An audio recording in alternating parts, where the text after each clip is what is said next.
Happy Sunday, some breastfeeding thoughts. I did get asked a little bit more about what exactly is a high-risk pregnancy, sort of going back to the basic stuff about it.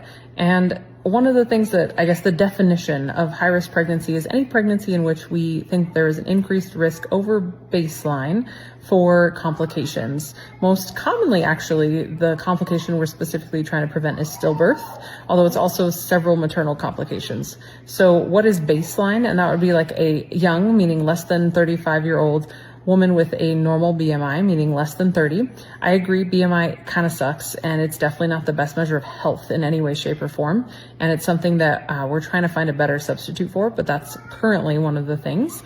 And then without any underlying medical conditions. So most people fit into one of those first two things. They're either over 35 years young or their BMI is over 30. And that is what makes them higher risk. And I tell people there's like high risk, and then there's like that.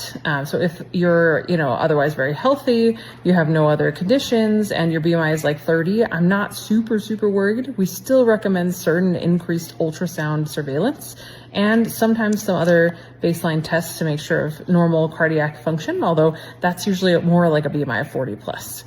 So it's a really broad definition, and I would say a lot of people worry a lot about being labeled a high-risk pregnancy, and understandably so. It comes with some, mental load, that's for sure.